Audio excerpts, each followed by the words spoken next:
नमस्कार, आप देख रहे हैं सीधा सवाल। मैं हूं आपके साथ उमादित्य द्विवेदी। योगी सरकार के दूसरे कार्यकाल के 100 दिन पूरे हो चुके हैं। इस मौके पर सरकार द्वारा कार्यक्रम का आयोजन किया गया। इस मौके पर सरकार द्वारा 100 दिन के कामों की बुकलेट भी जारी की गई।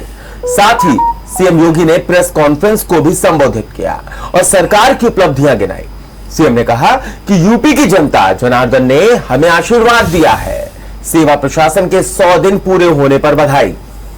सीएम ने कहा कि प्रदेश की जनता जनार्दन ने प्रधानमंत्री जी के मार्गदर्शन और निर्देशन में भाजपा गठबंधन को प्रचंड बहुमत देकर विश्वास जताया। वो विश्वास निरंतर कीर्तिमान स्थापित कर रहा है। विधानसभा के बाद विधान परिषद के चुनाव हुए। 36 में से 33 सीट पर जीत हुई। विधान परिषद का सदन पहली बार कांग्रेस मुक्त हो गया, यह भी कहा उन्होंने।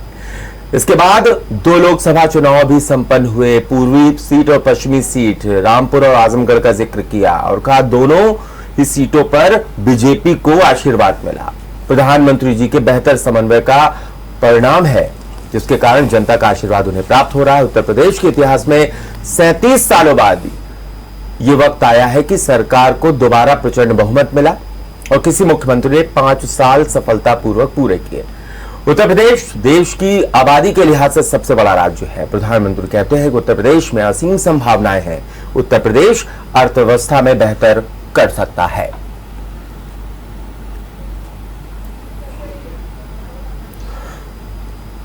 तो योगी 2.0 का 100 दिन का जो एजेंडा था, 100 दिन के जो काम थे, उनको गिनाया। जो प्रेजेंटेशन इनके मंत्रियों ने दिया था, क्योंकि जब योगी 2.0 ने शपथ ग्रहण लिया था उस वक्त ये कहा था योगी आदित्यनाथ ने कि सभी मंत्री अपने अपने सचिवों के साथ मिलकर प्रेजेंटेशन तैयार करें। 100 दिन का एजेंडा, 6 महीने का एजेंडा, 1 साल का, 2 साल का एजेंडा तय करें और बताएं प्रेजेंटेशन के जरिए कि आखिरकार उन्हें 100 दिन में क्या कुछ करना है, 6 महीने में क्या करना है, 1 साल और 2 साल में वो क्या कुछ करेंगे।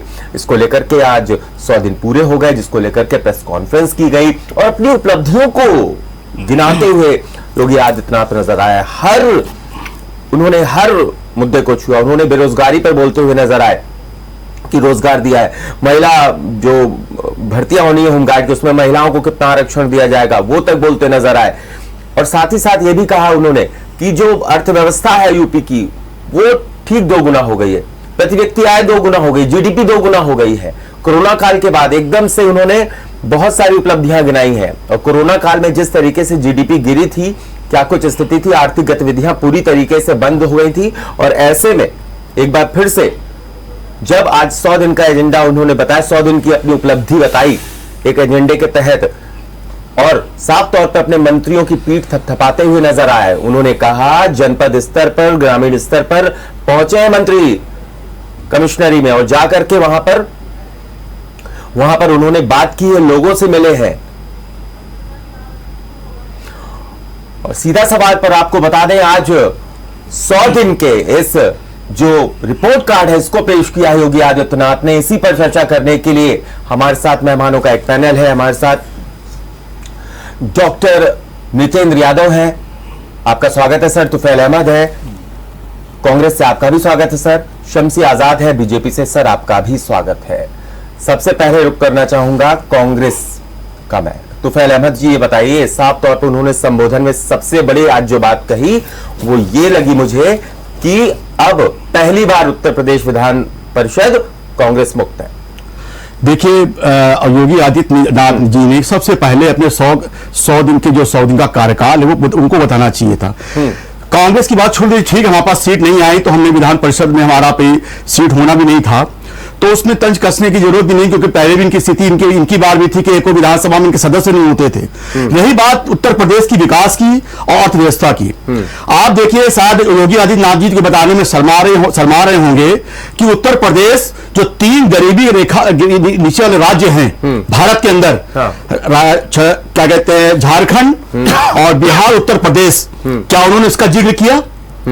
एनसीआरबी की रिपोर्ट को भी झुठलाते हैं। 2020 से लेकर 2022 तक 49,000 आपराधिक मुकदमे दर्ज किए गए। महिलाओं से लेकर सबसे असुरक्षित प्रदेश घोषित किया गया। जो प्रदेश उत्तम प्रदेश कहलाता था, आज वो प्रदेश बीमारू प्रदेश में कहलाने लगा। वो तो कह रहे साफ तौर पे 100 दिन में 500 एनकाउंटर हुए, 1000 से ज्यादा अपराधी जमानत कटा करके अंदर चले गए। साफ तौर पे वो कह रहे हैं, उपलब्धि गिना रहे सर। देखिए, ये सरकार, चाहे केंद्र सरकार हो चाहे उत्तर प्रदेश, फर्जी आंकड़े पेश करने में माहिर लोग हैं। सिर्फ अपनी उपलब्धियां होर्डिंग पर और बैनरों पर सरकारी पैसा खर्चा करने के बाद ये दर्शाते हैं, लेकिन जब आप जीरो ग्राउंड लेवल पर जाएंगे तो ये बिल्कुल जीरो साबित होते हैं। आज या क्या योगी आदित्यनाथ जी बता सकते हैं कि उत्तर प्रदेश के अंदर 5 बड़े उद्योग कौन से हैं जो उत्तर प्रदेश लाए हों, जहां पर युवाओं को रोजगार मिला हो? क्या ये बता सकते हैं कि इन्होंने युवाओं को कितना रोजगार दिया? क्या ये बता सकते हैं कि उत्तर प्रदेश से उद्योग पलायन क्यों कर रहे हैं? आज जो यहां का उद्योगपति है वो महाराष्ट्र में, उड़ीसा में, पश्चिम बंगाल में अपने उद्योग क्यों ले जा रहा है? क्या योगी आदित्यनाथ जी बताएंगे? आज उत्तर प्रदेश का जो युवा है वो दूसरे राज्यों में नौकरी ढूंढने क्यों जा रहा है? क्या 80,000 करोड़ का निवेश लाए 100 दिन के? देखिए, ये पिछले 5 साल में इन्होंने 100 करोड़ का निवेश बताया था। जब भी अपने इनके कार्यकाल बताते हैं, अपने उपलब्धि बताते हैं, ये फर्जी तरीके से उपलब्धि बताते हैं। पिछले जो इनके आंकड़े होते हैं वो पूरे नहीं होते हैं, ये अगले आंकड़े रख देते हैं। देखिए, सबसे बड़ी चीज है जब ये अपनी ही सरकार की एनसीआरबी की रिपोर्ट नहीं मानते हैं, ये नीति आयोग जिसने इनको बताया है कि तीसरा गरीब राज्य है, उसकी रिपोर्ट को नहीं मानते हैं, ये इनकी केंद्र सरकार की रिपोर्ट्स है। अगर ये जो एनसीआरबी की रिपोर्ट है, जो अपराध के मामले में रिपोर्ट है, उसको मानने को तैयार नहीं होते हैं। मैं योगी आदित्यनाथ जी से सम्मान पूरा पूछना चाहता हूं कि उत्तर प्रदेश के अंदर 5 बड़े उद्योग बता दें, इनके मंत्री बता दें। आज कल ही 2 दिन के अंदर बारिश हो रही है, कानपुर शहर के अंदर पूरा शहर जलमग्न हो गया है। इनके अधिकारियों को खुद नहीं मालूम है, ये कह रहे हैं कि हमारे मंत्री बहुत अच्छा काम कर रहे हैं। पूरा शहर जलमग्न है, पूरा शहर जो बिजली की व्यवस्था का त्रस्त हो चुका है। यही पूरे उत्तर प्रदेश का हाल है। आप बताइए, तालीम जी, तुफैल अहमद जी कह रहे हैं सब कुछ झूठ है, आंकड़ों की बाजी करिए सर आपके अंदर। तुफैल अहमद साहब ऐसी पार्टी से आए हैं जिस पार्टी का जनाधार उत्तर प्रदेश में बल्कि हिंदुस्तान में समाप्त हो चुका है जी। जनता ने इनको सिरे से नकार दिया है। आज इनके पास न प्रदेश अध्यक्ष बचा है, न संगठन बचा है, न कोई नेता बचा है, न कोई नीति बची है। तो ये अगर आरोप लगा रहे हैं तो हम इनको नहीं माने, क्योंकि ये छटपटाहट है सत्ता खत्म होने के बाद। अरे अपने आंकड़े बता दो, अरे आप अपने आंकड़े बता दो, 5 उद्योग बता दो। अरे आप 5 उद्योग बता दो जो उत्तर प्रदेश के अंदर आए हो। मैं आपको बहुत फायदे से सुन रहा था। अरे आप 5 उद्योग बताइए। तुफैल जी सुन लेते हैं, तुफैल जी सुन लेते हैं। जी बोलिए शमसी जी। छटपटाहट इनकी सत्ता जाने की, और उनको ये लग रहा था कि हम समाजवादी पार्टी का सपोर्ट आजमगढ़ में प्रत्याशी नहीं उतारेंगे, रामपुर में नहीं उतारेंगे तो हमारी छवि और अच्छी बन जाएगी। तो ये सब करके भी इन्होंने जितना ड्रामा था सब देख लिया। लेकिन हुआ यही कि जनता ने इनको शून्य का खाता दिखलाया, शून्य का, और ये कह दिया बिल्कुल साफ कि उत्तर प्रदेश में नहीं बल्कि हिंदुस्तान से कांग्रेस का पूरी तरीके से सफाया हो चुका है। अब रह जाती है बात हमारे योगी आदित्यनाथ की, जिन्होंने सरकार में शपथ लेते ही दूसरी बार जनता ने उनके पर विश्वास किया, और ये 35-37 सालों में दूसरी बार हुआ है कि किसी सरकार को दोबारा से उत्तर प्रदेश में चुना गया। लेकिन होता यह है कि जैसे ही सरकार हमारी आती है, बहुत बड़े बड़े फैसले, जिसमें आप देखिए लाउड स्पीकर उतारने का बहुत बड़ा मसला था, बहुत सालों से चला आता था। एक आदेश के बाद योगी आदित्यनाथ के पूरे प्रदेश में 74,000 लोगों ने खुद से अपने हाथों से लाउड स्पीकर उतारा है, और उसके बाद जहां नहीं था वहां प्रशासन उतरवाया, या फिर माना के अनुरूप उनको इजाजत दी गई कि आप इस तरीके से लाउड स्पीकर बजा सकते। आज पूरे प्रदेश में उनकी उद्योग गिना दीजिए, उद्योग गिना दीजिए, हिंदू मुसलमान पर आगे लाउड स्पीकर पर। अरे उद्योग बताओ, कितने युवाओं को रोजगार दिया बताओ। आपको मिल एनसीआरबी की रिपोर्ट क्यों झुठलाते हैं ये बता दो। सैमसंग नहीं, स्मॉल स्केल इंडस्ट्रीज कितनी उत्तर प्रदेश के अंदर बता दीजिए। सुन लेते हैं तो फैल। सुल्तानपुर में आप देखिए कोका कोला थम्स का जो प्लांट लगने जा रहा है 11,000 करोड़ का। सैमसंग आप देखिए किस तरीके से युवाओं को रोजगार दे रहा है, सरकारी क्षेत्र में भी रोजगार दे रहा है। हमने 100 दिनों में 10,000 नौकरियों का जो लक्ष्य रखा था, किस विभाग में दी है, किस विभाग में दी 10,000 नौकरी बता दीजिए। 8,000 के करीब, सुन लीजिए 8,000 के करीब हमने नौकरियां। अरे जब समूह खा गाँव में समिति में नौकरी रखने की बात कर रहे हो तो नौकरी कहां से होगी? समूह खा गाँव में जब कॉन्ट्रैक्ट बेस की नौकरी देने की बात कर रहे हो तो क्यों झूठ बोलते हो आप लोग? लीजिए सर। अब ऐसे आप बात करेंगे तो ना हमारी कोई जी शमसी जी, शमसी जी अपनी बात पूरी कीजिए जल्दी सर। जी तो आप देखिए कि उत्तर प्रदेश में जो माफियाओं के एक बड़ा समूह कहा जाता था कि माफियाओं, क्योंकि यहाँ से लोग पलायन कर रहे थे, कोई कारोबारी यहाँ नहीं आता था, क्योंकि यहाँ भय का माहौल था, यहाँ डर था, यहाँ निवेशकों को ये डर लगता था कि हमारा पैसा कहीं डूब न जाए। लेकिन उनको लगा कि 5 साल में उत्तर प्रदेश के तरीके से उनको दोगुना तिगुना चौगुना मुनाफा दे सकता है। तो इस बार जब ग्राउंड सेरेमनी होती है, ग्राउंड ब्रेकिंग सेरेमनी, शमसी जी आता हूँ आपके पास। 80,000 करोड़ का निवेश यहाँ पर होता है और उसको आप देखेंगे ठीक है शमसी जी, तो फौरन ही कोई काम होता है, उसके लिए जमीन का आवंटन होता है, ठीक है शमसी जी, ठीक है शमसी जी, दिनों में देखेंगे जमीन तैयार मिलेगी आपको। आता हूँ अगले सवाल के साथ सर आपके पास। ठीक है, सपा प्रवक्ता हमारे साथ डॉक्टर नितेंद्र भाई जी, सीधा उनका रुख करना चाहूंगा। डॉक्टर नितेंद्र, ये बताइए रामपुर आजमगढ़ दोनों जीत गए बीजेपी, आपके दोनों के लिए ध्वस्त सर, क्या माना जाए? 100 दिन का जो रिपोर्ट कार्ड है सर वो बिल्कुल ठीक माना जाए? देखिए ये 100 दिन का रिपोर्ट कार्ड नहीं माना जाएगा। हाँ। ये 1925 दिन का रिपोर्ट कार्ड है। 1925 दिन निश्चित रूप से ये सरकार 1925 दिन की सरकार हो चुकी है। 1825 दिन का पिछला कार्यकाल और 100 दिन का ये अगला कार्यकाल। और इस कार्यकाल में आज की जो स्थिति खड़ी है कि आज उत्तर प्रदेश में अघोषित आपातकाल की स्थिति है। उत्तर प्रदेश बेरोजगारी, भूखमरी और गरीबी का दंश झेल रहा है। नौजवान दर दर की ठोकरें खा रहा है रोजगार पाने के लिए। भारतीय जनता पार्टी की सरकार सिर्फ आंकड़ों की जादूगरी करना चाहती है। आज थाने के अंदर उत्तर प्रदेश में सरकार की जो उपलब्धि है कि थाने के अंदर पीड़िता के साथ बलात्कार हो जाता है। लंबे समय से डीजीपी का पद खाली है। अपराधी, पुलिस खुद अपराधी हो चुकी है, होटल के अंदर व्यापारी की हत्या कर देती है। और आज स्थिति तो यहां तक आ गई है कि लोकतांत्रिक तरीके से अगर कोई विपक्षी दल के विधायक या नेता अपने किसी आदर्श पुरुष की, अपने पिता की जयंती या निर्माण दिवस का कार्यक्रम भी करना चाहे और बाकायदा सरकार से अनुमति लेकर शांतिपूर्वक कार्यक्रम करना चाहे, तो आज स्थिति लोकतंत्र में ये हो गई है कि कोई विपक्षी दल का कोई विधायक अपने पिता की श्रद्धांजलि सभा का, जयंती का, निर्माण दिवस के कार्यक्रम में उसके चित्र पर 2 फूल नहीं चढ़ा सकता है। जिस तरीके से कल आपने उत्तर प्रदेश की राजधानी लखनऊ के अंदर देखा कि पल्लवी पटेल और कृष्णा पटेल, समाजवादी और कमेरा समाज के जो नेता रहे सोनेलाल पटेल, उनकी बेटी जयंती के अवसर पर उनको श्रद्धा सुमन अर्पित करना चाहते थे, जिसके लिए बाकायदा उन्होंने सरकार से अनुमति मांगी थी, हाल बुक किया था और इसके बाद कार्यक्रम नहीं करने दिया गया।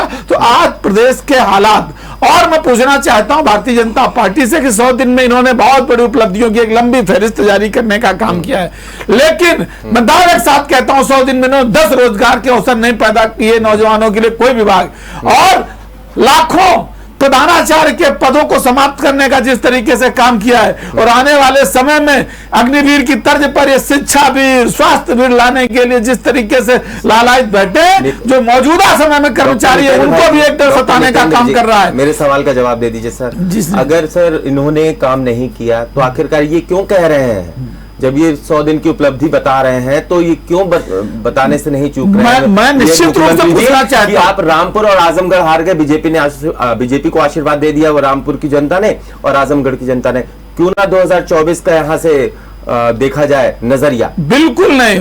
उपचुनाव किसी भी सरकार या आम जनता का रिपोर्ट कार्ड बिल्कुल नहीं होता है। उपचुनाव सरकार की गुंडागर्दी का ये परिणाम था। आपने रामपुर के अंदर जिस तरीके से देखा कि चुनाव के 3 दिन पूर्व से ही पुलिस प्रशासन के लोगों ने जिस तरीके से बर्बरतापूर्ण कार्य किए और लोगों के घरों में जाकर, समाजवादी पार्टी के कार्यकर्ताओं के घरों में जाकर जिस तरीके उनको लाल कार्ड थमाने का काम किया, पूरी की पूरी आबादी को एक एलानिया चेतावनी दे दी गई कि आप लोग घरों से वोट डालने नहीं निकलेंगे वरना सीधे शिक्षकों के पीछे चले जाएंगे।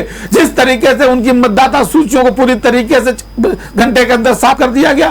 तो ये चुनाव नहीं, पूरी तरीके से लोकतंत्र में चुनाव की लूट थी। इसलिए इस चुनाव को किसी भी रूप में 2024 का सेमीफाइनल नहीं मानना चाहिए। 2024 में जनता इनको पूरी तरीके से जवाब देने के लिए बैठी है। और जिस तरीके से ये दम भरते हैं, आज अभी भारतीय जनता पार्टी के साथी कह रहे थे, और भारतीय जनता पार्टी ने अब ये 2 सीटें जीतने के बाद 80 सीटों का दम भरने की बात कह दी। तो क्या इसके पहले ये 2, 4, 5 सीटों को जीतने की तैयारी करते थे? और मैं तो इतिहास बताना चाहता हूं, जब भी किसी को दम्भ हो गया, जब भी किसी को अहंकार हो गया, वो फर्श पर आया है। आप ये बात क्यों भूल जाते हैं कि एक पार्टी भी इस देश में ऐसी थी जो 1984 के चुनाव में 404 लोकसभा की सीटें जीतकर देश में 49.01% वोट पाने का काम किया था। और आज उस पार्टी की भी स्थिति इस तरीके से देखने की स्थिति आप सबके सामने है। तो ये अभी तो 325 वाले लोग हैं, इनको इतना दम्भ नहीं होना चाहिए। जिस तरीके से इन्होंने दो पूंजीपतियों के हाथ में देश को गिरवी रखने का काम कर दिया है। भारतीय जनता पार्टी साम्राज्यवाद की पिछलग्गू और पूंजीवाद की पोषक हो गई है। और निश्चित रूप से जिस तरीके से पूरे देश की कमाई चंद लोगों के हाथों में सौंपी जा रही है, आम जनता गरीब से और गरीब होती जा रही है, इसका परिणाम आने वाले समय में दिया जाएगा। जिस तरीके से आज राशन कार्ड में शर्तें लागू हो गई हैं, उनका नमक चना सब गायब हो गया है। 3 महीने और बढ़ा दिया सर, निश्चित रूप से। लेकिन उसमें से आप देखिए उसका नमक, उनका चना और उनकी दलिया, बाकी चीजें गायब हो गई। जो पहले बड़ा लोग लुभावना पैकेज आया था, वो पैकेज हट गया, शर्तें बदल गई। निश्चित रूप से आप देखेंगे। जी सर, इनसे जवाब ले लेते हैं। शमसी आजाद जी, सर आपने जो पैकेज था उसमें घटा दिया सर। दूसरी चीज ये आपकी उपलब्धि नहीं है, डॉक्टर नितेंद्र भाई जी बोल रहे हैं कि आपकी उपलब्धि नहीं है रामपुर, वहां पर आपका प्रशासन है, सरकारी मशीनरी का दुरुपयोग हुआ है, ऐसा कहना है नितेंद्र जी का। नहीं, मैं इनकी सारी बातों को खारिज करते हुए सिर्फ एक बात का इनकी समर्थन करता हूँ कि जो अहंकारवादी होते हैं, जो घमंडी होते हैं, जिनके अंदर नया आ जाता है, वो पूरी तरीके से समाप्त हो जाते हैं। तो यही धारणा इस वक्त अखिलेश यादव के दिमाग में है और यही अहंकार की वजह से आज वो जो है जीरो पर चले जा रहे हैं। वो अखिलेश यादव जी जिनके पिताजी ने कार सेवकों पर गोली चलाकर सत्ता का लालच लिया था और सत्ता हासिल की थी, आज उस अखिलेश यादव ने अपने पिता की जमा की हुई पूंजी को किस तरीके से बर्बाद किया, किस तरीके से उत्तर प्रदेश में उनका सफाया हुआ है। रामपुर और आजमगढ़ जहां कहा जाता था कि अगर समाजवादी पार्टी के घर का नौकर भी खड़ा हो जाए तो जीत जाएगा, क्योंकि वहां पर उनका घर है, उनका परिवार है। लेकिन जनता ने बिल्कुल साफ ये संकेत दे दिया कि परिवारवाद की राजनीति और MY फैक्टर जो है वो बिल्कुल नहीं चलेगा। सर यहाँ पर आप पे एक इल्जाम और भी है, घनश्याम लोधी जिनका जिक्र कर रहे हैं सर, आप जीत के आए रामपुर से सर, वो कह रहे हैं तो पहले समाजवादी पार्टी में थे सर, आपके पास कौन सी रघुआ भी समाजवादी थे जी, और आज भी बड़ा भाई कहते हैं, आशीर्वाद लेने आते हैं जी। समाजवादी पार्टी में नहीं थे, समाजवादी पार्टी के MLC थे। पार्टी में नहीं थे, क्या छोटी बात कर रहे हो।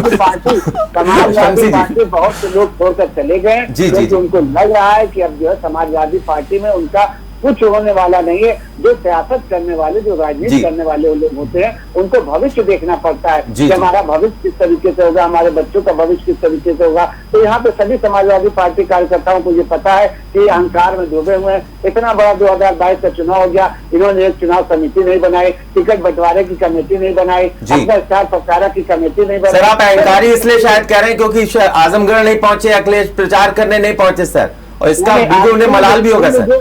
सुन लीजिए, उस पर भी ये है कि रामपुर में आजम खान ने सख्ती से मना कर दिया था कि यहाँ नहीं आना है, क्योंकि हमको यहाँ अपनी ताकत दिखानी है, ये हमारे वर्चस्व की लड़ाई है। तो उन्होंने वहां पर मना कर दिया था। और आजमगढ़ की जनता ने ये कह दिया था कि जब आपने एक बार फिर सर गुड्डू जमाली फैक्टर काम कर गया सर वहां पर। गुड्डू जमाली सर 2.5 लाख वोट बहुत होता है सर। तो गुड्डू जमाली ना होते कोई और होता। हमको गुड्डू जमाली से हम अपनी बात जानते हैं। जी सर, नहीं आपका प्रदर्शन अच्छा रहा सर, आप जीत कर आए, no doubt sir. Guddu Jamali भी इन्हीं के सिपा सालार थे, इन्हीं के कंधे पर बंदूक रख के कहलाते थे, लेकिन आखिरी टाइम में गुड्डू जमाली को उन्होंने धोखा दिया और उसी का जवाब गुड्डू जमाली ने बाद में दिया कि हमको जिस तरीके से अखिलेश यादव ने धोखे दिया, हमारी पगड़ी को जिस तरीके से पैर से रौंदा है, हमने उस तरीके से उनका जो है आजमगढ़ में सफाया किया है और भारतीय जनता पार्टी को जीत दिलाई है। तो इसमें हमारा कुछ शमसी आजाद जी, ये जो एजेंडा चल रहा है 100 दिन का, 6 महीने का, 1 साल का, 2 साल का, 3 साल का, सर ये 2024 है निशाना सर? नहीं 2024 तक में ये देखिए सरकार की उपलब्धियां, सरकार कम से कम जनता के सामने आ तो रही है। और आप देखिए कहीं का डीएम हटाया जाता है, कहीं का SSP हटाया जाता है। 60 ऐसे भ्रष्ट अधिकारियों की लिस्ट इस वक्त सरकार के पास पहुंच चुकी है, जिसके ऊपर किसी भी वक्त राज्य के सचिव मुख्यमंत्री योगी आदित्यनाथ ने बिल्कुल साफ साफ शपथ लेने के बाद कि 100 दिनों में सभी जिलों का रिपोर्ट कार्ड, सभी विभागों की समीक्षा बैठक की जाए और वहां पर जो कुछ भी कमियां उसको उजागर किया जाए, जनता की समस्याओं को। शमसी आजाद जी, ठीक सर। नितेंद्र भाई जी, आपका रुख करना चाहूंगा, आप जवाब देना चाह रहे थे सर बीच में। निश्चित रूप से जिस तरीके से शमसी आजाद जी बात कर रहे थे, इस प्रदेश के इतिहास में दो बड़ी घटनाएं हैं। एक आदरणीय नेताजी मुलायम सिंह जी का कार्यकाल था, एक कल्याण सिंह जी का कार्यकाल था जी। एक ही स्थान था, दो तरीके की घटनाएं हुई थी। एक मुख्यमंत्री सशक्त मुख्यमंत्री था जिसने सरकार में रहते हुए न्याय का, कानून व्यवस्था का पूरी तरीके से अनुपालन किया और उसके लिए भी उन्होंने किसी भी तरीके की परवाह नहीं की। न्याय के और कानून व्यवस्था के पालन और अनुपालन में, शांति व्यवस्था बनाए रखने में कोई भी कुर्बानी देनी पड़े, कोई भी आरोप झेलना पड़ा। एक दूसरे कल्याण सिंह जी थे जिनके कार्यकाल में पूरी तरीके से न्याय व्यवस्था, कानून व्यवस्था तार-तार हो गई और वो ढांचा पूरी तरीके से तहस नहस भारतीय जनता पार्टी के गुंडों ने कर दिया और जिसके चलते उन्हें स्वयं इस्तीफा देकर के जाना पड़ा। ये इस्तीफा देना इस बात का द्योतक था कि उन्होंने साबित किया था कि हम मुख्यमंत्री का पद स्वीकार करने लायक और संभालने लायक नहीं है। इसलिए अगर आज भारतीय जनता पार्टी के मैं चैलेंज करता हूं कि अगर तुम इतने बड़े लोकतंत्र के हितैषी थे, न्याय व्यवस्था, कानून व्यवस्था को मानने वाले थे, तो 1992 के बाद, 89 के बाद आज 2022 तक क्यों इंतजार करते रहे सुप्रीम कोर्ट के फैसले का कि जब माननीय न्यायालय का फैसला आएगा तब मंदिर का निर्माण करेंगे। अगर आप कानून व्यवस्था को नहीं मानते थे तो आपने जाकर जिस तरीके से बाबरी मस्जिद का विध्वंस करने का काम किया, ये सरासर अन्याय था। और अगर आप इतने राम भक्त थे तो उसके बाद आपको भी इतने 30 सालों तक इंतजार क्यों करना पड़ा? अगर माननीय नेताजी मुलायम सिंह यादव जी ने कहा था कि कोर्ट के फैसले का इंतजार करो, आप कार सेवा करो, घूम करके दर्शन करके चले जाओ, विवादित स्थिति को किसी भी तरीके से छेड़छाड़ करने की कोशिश मत करना, माननीय न्यायालय का फैसला आएगा तो मैं स्वयं खड़े होकर के राम मंदिर निर्माण कराने का काम करूंगा। आपने उस समय क्यों नहीं इंतजार किया? इसका मतलब ना तब आप कानून व्यवस्था को मानते थे और ना अब आपका मकसद कभी मंदिर बनाना था ही नहीं। आपका मकसद तो सिर्फ राम के नाम पर, हिंदू और मुसलमान के नाम पर प्रदेश को हमेशा शांति व्यवस्था और उसके अमन चैन को बिगाड़ने का काम करना था। लेकिन अब वो कैश हो चुका है, जितना कैश होना था। अब उत्तर प्रदेश की जनता इस धुलावे में आने वाली नहीं है। आपकी मैक्सिमम ग्रोथ जो होनी थी हो चुकी है। अब आपके पतन के दिन आ गए हैं, आपके पतन के रास्ते, आप जमीन के नीचे गिरने का काम शुरू हो गया। चाहे उत्तर प्रदेश की सरकार से गिनती देख लीजिए या केंद्र की गिनती देख लीजिए कि जहां अधिकतम स्थिति में जाना था अब आप उससे लगातार नीचे गिरते जा रहे हैं। और 2024 से लेकर 2027 तक पूरी तरीके से सफाया होने का काम हो जाएगा। एक बात ठीक है नितिन जी, ठीक मैडम, ठीक। 3 सांसदों के बल पर आप 2024 का चुनाव कैसे लड़ेंगे? प्रदेश आपने प्रदेश का समिति ठीक सर, इसका जवाब लेंगे सर। ये इसलिए बताऊंगा कि 1951 में जनसंघ की स्थापना हुई थी, 2 सांसदों से शुरू हुए थे। 2 सांसदों वाली पार्टी है, जनसंघ से शुरू करो, क्यों भूल जाते हो? 80 में जनता पार्टी के बाद भारतीय जनता पार्टी बनी है। कहाँ इतिहास पढ़ लो, ये वही पार्टी है जहाँ 80 की 80 सीटें जीती गई। सर शमसी जी सुन लो, शमसी ये वही पार्टी, वही प्रदेश है जहाँ अटल जी और वानी जी जैसे लोग भी चुनाव हार गए थे और बाद में सत्ता दल के लोगों ने इस्तीफा देकर के उनको सत्ता बुलाने का काम किया। फैज जी के पास नहीं गया हूँ सर मैं, तो फैज जी के पास आना चाहूंगा। एक मिनट में सिर्फ ये कहूंगा हाँ, कि प्लीज सर, जल्दी से पूरा कीजिए। तो बंद किया है, उसी तरीके से नैतिकता के आधार पर जिम्मेदारी लेते हुए अखिलेश यादव को अपना पद भी छोड़ना चाहिए। तब समझ में आएगा कि आप जो है तो बहुत बड़े दानी, आप बहुत बड़े पराक्रमी, आप बहुत बड़े ठीक सर, ठीक। उनको खुद इसमें नितेंद्र जी से भी जवाब लेते हैं। ठीक सर, तो फैल अहमद जी आपका रुख करना चाहूंगा सर। इन्होंने तो सर अपनी स्ट्रेटेजी तैयार करके रखी बीजेपी ने सर कि 100 दिन में हमें ये करना है, इस तरीके से प्रेजेंट करना है, क्योंकि बीजेपी हमेशा इलेक्शन मोड में रहती है। सर आपकी क्या तैयारी 2024 के मद्देनजर? देखिए, इनका कुशासन जो है पूरे भारत में पूरी जनता जान चुकी है। आप देखिए जो ताजा रिपोर्ट आई है उसमें नरेंद्र मोदी का जो ग्राफ है वो बहुत बुरी तरीके से नीचे गिरा है। विश्व की राजनीति से लेकर और भारत की राजनीति पर जिस तरह से इन्होंने भारत का नाम खराब किया है, ये दुनिया के पहले प्रधानमंत्री होंगे जिन्होंने भारत की छवि को खराब करने की कोशिश की है। ये वो प्रधानमंत्री साबित हुए जिन्होंने कांग्रेस ने 70 सालों में जिन संस्थानों को बना के खड़ा किया, आज उन संस्थानों को अपने गुजराती मित्रों, व्यापारियों के हाथों, चाहे वो अडानी अंबानी हो, उनके हाथ बेचने का काम कर रहे हैं। आज सभी जितनी चाहे सेना, जिसको कांग्रेस ने सबसे बड़ी, चौथी बड़ी सेना भारत दुनिया की बनाई, आज उसको तनख्वाह देने के पैसे नहीं है। जो एक सैनिक जिसको एक बड़े निश्चय होता था ओम जी कि हम भारत की सेना में जाएंगे और अपना जीवन भारत की सेना में लगाएंगे, और कांग्रेस सरकार ने उनके लिए एक अच्छा पैकेज था और जब रिटायर होते थे उनके लिए पेंशन योजना थी, उनके फैमिली के लिए पेंशन योजना थी। आज अग्निवीर उड़ाकर इन्होंने युवाओं के साथ छलावा करने का काम किया। एक प्रश्न यहाँ पर मेरा रेज हो रहा है सर, इसलिए बोलना जरूरी है यहाँ पर मुझे, वरना मैं आपको टोकता नहीं। सर ये बताइए 2014 के बाद 2019 जिताया और आप देखिए 2017 के बाद 2022, उत्तर प्रदेश जैसा राज्य सर जहां से दिल्ली का रास्ता जाता है। देखिए बिल्कुल आपका कहना बिल्कुल सच है। कैसे जनता जिता रही है? देश अगर उत्तर प्रदेश, खासकर उत्तर प्रदेश और जो उत्तर प्रदेश बिहार, ये दोनों सांप्रदायिकता के आग में सबसे ज्यादा झुलसे हुए प्रदेश थे। इन्होंने हिंदू मुसलमान करके जिस तरह से ध्रुवीकरण किया, कांग्रेस पर इल्जाम लगाते थे कि ये अल्पसंख्यक तुष्टीकरण, जिस तरह से उन्होंने बहुसंख्यक तुष्टीकरण करके चुनाव जीतने का काम किया और ध्रुवीकरण करके चुनाव जीतने का काम किया। कांग्रेस ने हमेशा विकास की बात करी है। जिस उत्तर प्रदेश की बात भी कर रहे हैं, कांग्रेस के शासन में उत्तर प्रदेश हुआ करता था। ये उत्तर प्रदेश हमने जब सत्ता में गए थे 1989 के बाद, हमने 200 छोटे बड़े उद्योग छोड़े थे, 5 बड़े बिजली घर छोड़े थे, एम्स छोड़े थे, हमने आईटी से लेकर आईटी तक बनाया। मैं इससे पूछना चाहता हूं, आप बताइए, आप योगी सरकार बताए कितने एम्स बनाए, कितने आईटी बनाए, कितने बड़े उद्योग बनाए, कितने इन्होंने लघु उद्योग उत्तर प्रदेश के अंदर चालू किए? जो उद्योग उत्तर प्रदेश के अंदर थे वो भी दूसरे राज्यों में पलायन कर गए। सिर्फ झूठ का आंकड़ा, सिर्फ गलत आंकड़े, और जो इनके खिलाफ आंकड़े आते हैं। केंद्र में इनकी सरकार है, प्रधानमंत्री इस प्रदेश से जाते हैं। देखिए बड़ा दुर्भाग्य इस प्रदेश का। इस प्रदेश से जवाहरलाल नेहरू, इंदिरा गांधी, राजीव गांधी जैसे और लाल बहादुर शास्त्री जैसे लोग इस प्रदेश से प्रधानमंत्री बनते हैं। लेकिन जब यहां से नरेंद्र मोदी प्रधानमंत्री बनते हैं तो आज ये 10 टॉप प्रदेश के अंदर भी ये प्रदेश के अंदर शामिल नहीं हो पाता है विकसित राज्यों में। आप ही के पास आ रहा हूं सर, तो पूरा कीजिए। जब प्रदेश ये टॉप 10 के प्रदेशों में शामिल नहीं हो पाया, दुर्भाग्य इस प्रदेश का। मुख्यमंत्री लगातार झूठे दावे, झूठे आंकड़ों की बाजीगरी पेश कर रहे हैं। इससे प्रदेश नहीं चलने वाला है। आप आंकड़े पेश करिए। आप ये बताइए कि आपने 5 सालों, खासकर ये 100 दिन जोड़ लीजिए, कितने युवाओं को रोजगार दिया, कितने किसानों को लाभ दिया आपने? किसान सर उन्होंने आंकड़े गलत आंकड़े पेश कर। जब ये एनसीआरबी और क्या कहते हैं नीति आयोग के आंकड़ों को नहीं मानते हैं तो झूठे आंकड़े हैं। जब आप एनसीआरबी और नीति आयोग के आंकड़ों पर जाएंगे तो इनके आंकड़े बिल्कुल झूठे साबित होंगे। आज आप बताएं, इनके प्रवक्ता बताएं, इनके मंत्री बताएं कितने युवाओं को नौकरी दी, कितने आईटी संस्थान उत्तर प्रदेश के अंदर खोले गए, पूछ लेते हैं कितने एम्स खोले गए, और 5 बड़े उद्योग जो इनके बड़े अडानी अंबानी के मित्र हैं पेश किए सर। आज 5 बड़े उद्योग बता दें हमको। हालांकि मुख्यमंत्री पूरे प्रदेश के हैं। देखिए भारतीय जनता पार्टी ने युवाओं को रोजगार देने के लिए सबसे पहले एक बेहतरीन कार्यक्रम चलाया ओडीओपी के माध्यम से, 1 डिस्ट्रिक्ट 1 प्रोडक्ट के नाम से, जिसमें उत्तर प्रदेश की सभी छोटी बड़ी लघु उद्योगों को एक प्लेटफॉर्म पर लाकर लगाया गया। लखनऊ में भी आप देखिए कि 1 साल में कम से कम 3 बार वो कार्यक्रम किया गया। कितने लघु उद्योग आप विकसित कर बता दें? आप आंकड़े बताइए, मेरे पास आंकड़े, मैं बताता हूँ आपको। बात सुने नहीं, मेरे पास आंकड़े हैं, झूठ मत बोलिए।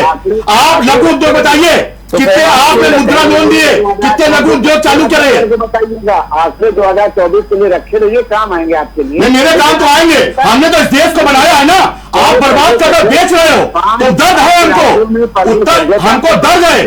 आप लोगों को दर्द नहीं है। ऐसा कुछ नहीं पहुंचेगा। तो आप अपना मुखिया बनाएंगे, प्रधानमंत्री का फेस ढूंढ लीजिए किसके ऊपर आप चुनाव। राहुल गांधी हमारा प्रधानमंत्री को उम्मीदवार है, सुन लो और कान खोल कर सुन लो। और नरेंद्र मोदी हराने के लिए तुम्हारे क्या तय नहीं होता है? नागपुर से प्रधानमंत्री तय नहीं होता है।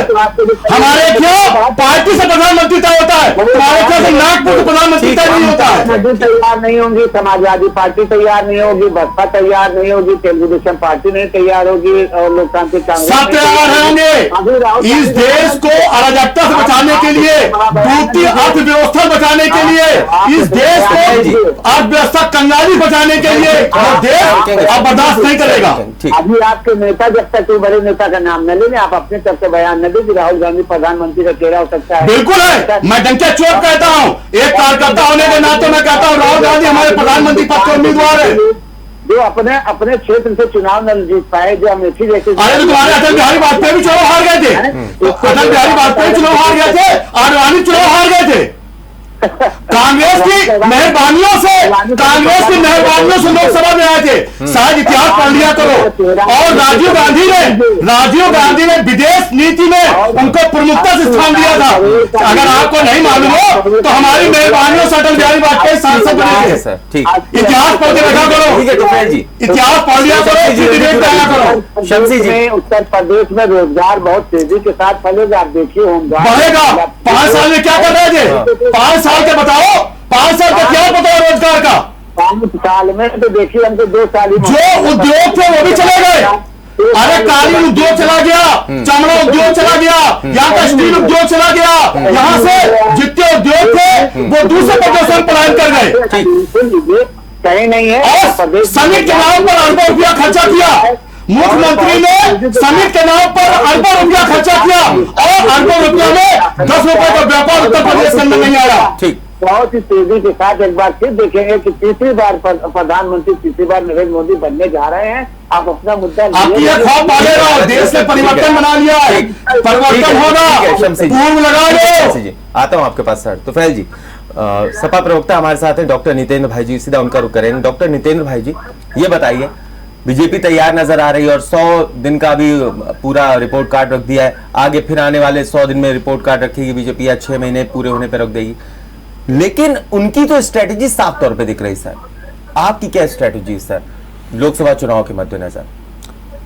ओम आदित्य जी, जी, कुछ लोग करते कम दिखाते ज्यादा हैं। आप उस कहावत को अच्छी तरीके से समझ रहे हैं। भारतीय जनता पार्टी का भी वही हाल है कि ये करते कम है, दिखाते ज्यादा हैं। तो इनकी स्ट्रेटजी, प्रोपोगंडा, लोगों के ऊपर एक मनोवैज्ञानिक दबाव कि हम 80 की 80 सीटें जीतने जा रहे हैं, और सोशल मीडिया, व्हाट्सएप, सब सारी राजनीतिक पार्टियां अपने तरीके की स्ट्रेटजी बनाती है। समाजवादी पार्टी ने भी अपनी स्ट्रेटजी तैयार करना शुरू कर दिया है। और समाजवादी पार्टी, मैं सिर्फ ये पूछना चाहता हूं कि आज बात 100 दिनों की हो रही है। नौजवानों को लैपटॉप जरा कब देंगे? 100 दिनों में नौजवान देखता रह गया लैपटॉप की ओर। आज 1925 दिन की मैं बात कर रहा हूं, मैं 100 दिनों की बात ही नहीं कर रहा हूं। ये जब 2012 के चुनाव में आए थे, जिन्होंने अपने घोषणा पत्र में गन्ना किसानों के समर्थन मूल्य की क्या बात कही थी? उस समय तो समर्थन मूल्य दिया गया, 1,70,000 करोड़ दिए सर। अरे मैं उसे सवाल पर आ रहा हूं। इन्होंने तो 1925 दिनों में 2021 चुनाव के पूर्व मात्र 25 रुपए बढ़ाए थे, जबकि इन्होंने उस समय 2012 के जब चुनाव में आए थे तो घोषणा पत्र में स्पष्ट करके आए थे कि 370 रुपए का मिनिमम समर्थन मूल्य होना चाहिए। आज तक वो नहीं कर पाए। जिस तरीके के झूठे लोग हैं, इन 100 दिनों में उन किसानों के लिए क्या हुआ?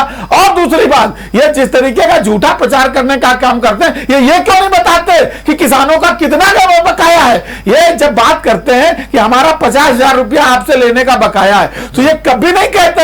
ये कहते मैंने 5,000 दे दिया, 5,000 दे दिया, 5,000 देके इतना चिल्लाते हैं। ये कभी नहीं बताते कि 45,000 हम आपको देने का बाकी है। ये इतने झूठे लोग हैं, इतने मक्कार भारतीय जनता पार्टी के लोग हैं जो आर्सकों की जादूगरी। ये किसानों को इन्होंने कहा था कि 15 दिन के अंदर पर्ची का भुगतान नहीं होगा तो उस पर ब्याज मिलेगा। क्या इन्होंने अब तक भुगतान कर दिया? 15 दिन तो छोड़ो, 5-5 साल तक आपने भुगतान करने का काम किसानों का नहीं किया। आज उत्तर प्रदेश का किसान बदहाल है, नौजवान बदहाल है, गरीब बदहाल है, मजदूर बदहाल है, महिलाएं सुरक्षित है। इसका नतीजा आपको 2024, आप इस समय उत्तर प्रदेश में सिर्फ एक काम हो रहा है, नफरती बयानों को सिर्फ संरक्षण दिया जा रहा है। सत्ता संरक्षित लोग नफरती बयान पैदा कर रहे हैं और जिससे प्रदेश और देश का माहौल बिगड़ रहा है, और उनको सत्ता का संरक्षण और 11-11 गवर्नरों से उनको सुरक्षा प्रदान करने का काम किया जा रहा है। ना कभी उनकी गिरफ्तारी हो रही है, ना उनके खिलाफ कोई कार्रवाई हो रही है। सरकार का एक बयान आता है, उसमें लिख दिया जाता है फ्रिंज एलिमेंट। अगर वो फ्रिंज एलिमेंट सरकार कह रही तो वही सरकार फ्रिंज एलिमेंटों को इस तरीके की सुरक्षा प्रदान कर रही, जिससे आज पूरे प्रदेश में एक नफरत का माहौल पैदा हो रहा है। ये सरकार सिर्फ और सिर्फ 100 दिनों में एक उपलब्धि करके आई है कि थानों में पुलिस के द्वारा बलात्कार करवा रही, व्यापारी की हत्या करवा रही है, सामूहिक नरसंहार हो रहे हैं कई जिलों में, और पूरा उत्तर प्रदेश का नौजवान बदहाल हो चुका है, किसान बर्बाद हो चुका है। आते हैं कि 500 हमने एनकाउंटर में लोगों को एनकाउंटर हुए, 1,000 ज्यादा लोग आ चुके हैं, वो जमानत अपनी रद्द कराकर, ये आंकड़े कहां से ले आते हैं सर? फिर नहीं तो फैल जी, ये आंकड़े किस आधार पर? देखिए, ये झूठ के आपने कहा। आप भी प्रदेश में बड़े एंकर हैं, आप भी प्रदेश की नब्ज को जानते हैं, हर जिले की राजनीति को आप भली बात जानते हैं। हम लोग भी न्यूज चैनल देखते हैं, दूसरे न्यूज चैनल, आपके न्यूज चैनल बताइए कि अगर क्या ये बात को आप मानते हैं कि 500 एनकाउंटर मतलब प्रदेश के अंदर हाहाकार मच जाना, मतलब झूठ की भी कोई एक प्रकाष्ठा होती है। नहीं सर, ये क्या कहने का मतलब है ऑपरेशन लंगड़ा यानी कि ऑपरेशन ओम जी देखिए, ये कहते हैं कि हम हिंदुत्व की ओर जा रहे हैं। अभी ताजा तरीन घटना उदयपुर की देख लीजिए जी, वहां पे भाजपा का अल्पसंख्यक सेल का उपाध्यक्ष उसने उस घटना को अंजाम दिया। ये कनेक्शन ढूंढ रहे थे पाकिस्तान, ये ढूंढ रहे थे जम्मू कश्मीर, कनेक्शन निकला भाजपा में। दूसरी देखिए आप अमरनाथ यात्रा के जो आतंकी पकड़ा गया वो जम्मू कश्मीर का मीडिया सेल का, आईटी सेल का था।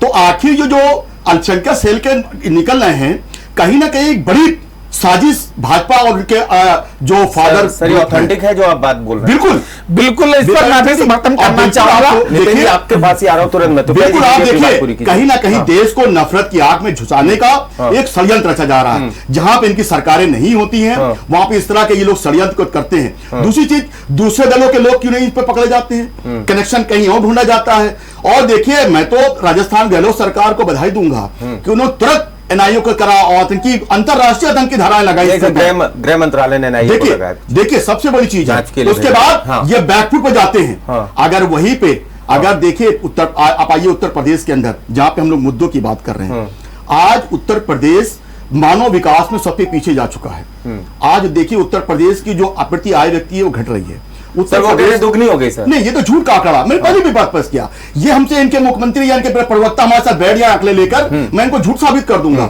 इससे पहले चुनाव में जिन्होंने बड़ी बड़ी होर्डिंग लगाई थी, ये हमारे उत्तर प्रदेश का विकास, और कहां से लाए थे, बिल्डिंग थी अमेरिका और कनाडा की, और दिखा रहे थे उत्तर प्रदेश की। जब इनका ये सोशल मीडिया वायरल हुआ तो ये बिल्कुल वहां से नंगे हो गए। आप ये देखिए, ये शुद्ध झूठ की राजनीति पर, धरातल पर राजनीति करते हैं।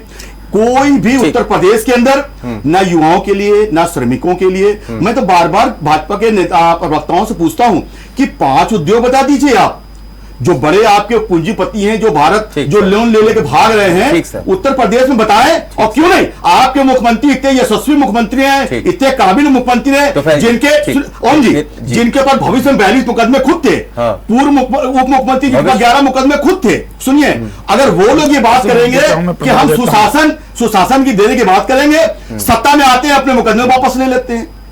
तो आप देखिए बिल्डोजर किस पे चलता है, सिर्फ मुसलमानों पर। सिर्फ मुसलमान अगर है उनके खिलाफ बिल्डोजर जाता है। सजाती लोग अगर अपराधी है वहां जाएगा, देखिए वहां बिल्डोजर नहीं जाएगा। आज अभी जिन लोगों ने रेल फूकने का काम किया, तोड़फोड़ करी, बनारस में तोड़फोड़ की, बुलंदशहर में तोड़फोड़ की, खजुराहो में तोड़, देखिए हर की तोड़फोड़, क्या उन पर कार्रवाई हुई?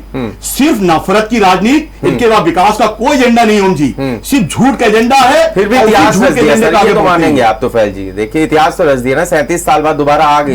योगी कभी कभी ऐसा होता है कि भूलवश और जनता की बेईमानी, करप्शन, हर अभी हमारे नितिन जी ने बताया, किस तरह से अगर यही चुनाव मैं आप पार्टी लेवल से बाहर जा रहा हूं, अगर मैं कहता हूं यही चुनाव अगर आप बैलेट से करा दें तो निश्चित तौर पे आंकड़े बाहर आएंगे। ईवीएम फिर कट घरे में सर। चलिए नहीं, मैंने अपनी व्यक्तिगत राय बताई, पार्टी की राय नहीं बताई। डॉक्टर नितिन जी अपनी बात पूरी कीजिए। देखिए मैंने अभी पहले भी कहा अपने बयान में, और उस बात को मैं पूरा प्रमाण सहित रखना चाहता हूं कि इस समय देश के अंदर और उत्तर प्रदेश के अंदर जिस तरीके से अशांति और नफरत का माहौल पैदा किया जा रहा है, ये भारतीय जनता पार्टी द्वारा प्रायोजित है। और इसका ये प्रमाण, ये रियाज सामने आपको मैं कैमरे में दिखा रहा हूं, ये वहां के जिला अध्यक्ष उसको दुपट्टा पहना रहे हैं और भारतीय जनता पार्टी की बाकायदा सदस्यता अभियान पे सदस्यता दिखा रहे हैं। ये देख लीजिए, ये साथ में खड़े हुए हैं जिला अध्यक्ष, ये वहां के मौजूदा राजस्थान सरकार के नेता प्रतिपक्ष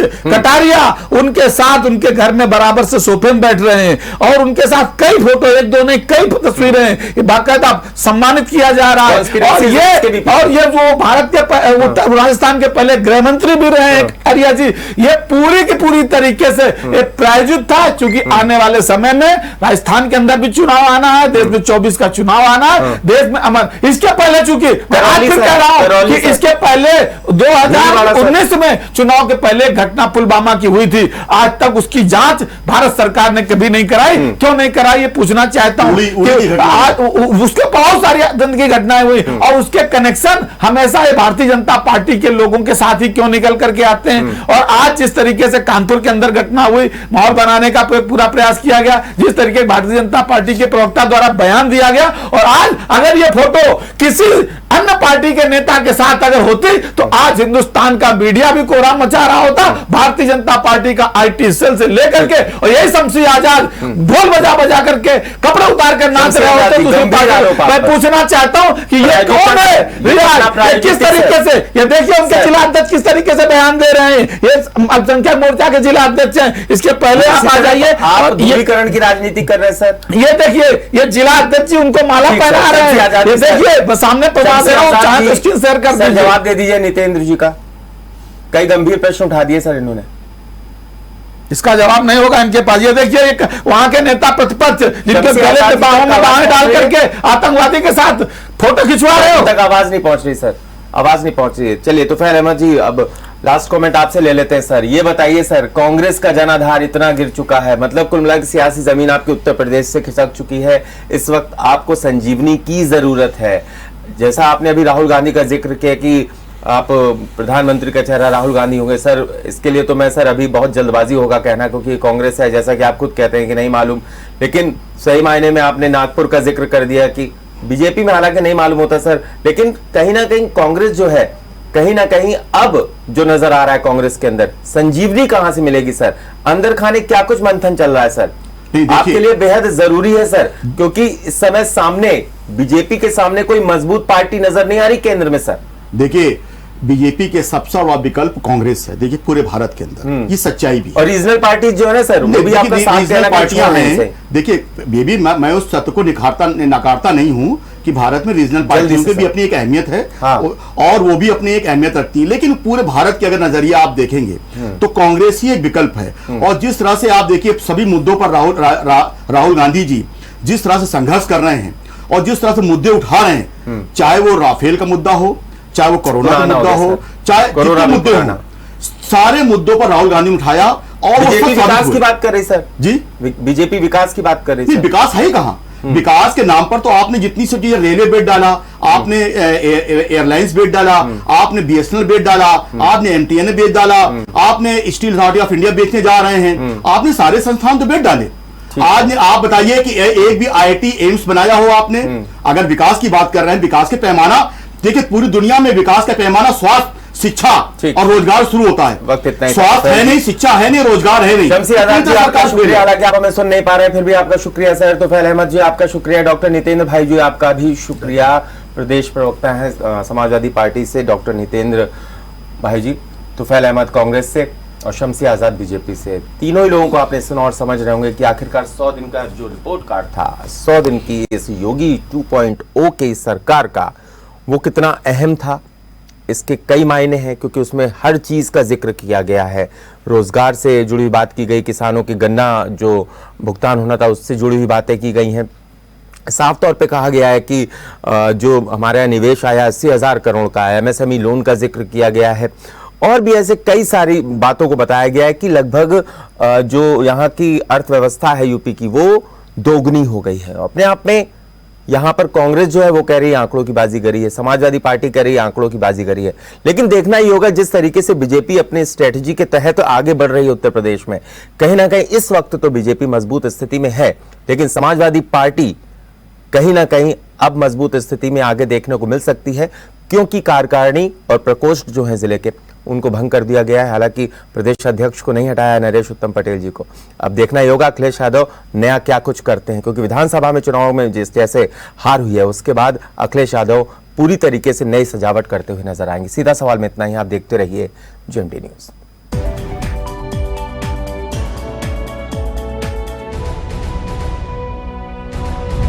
अगर आपको हमारा वीडियो पसंद आया हो तो हमें लाइक करें, सब्सक्राइब करें और ज्यादा से ज्यादा शेयर करें, और हाँ, बेल आइकॉन दबाना ना भूलें ताकि हर खबर का अपडेट आप तक पहुंचे तुरंत।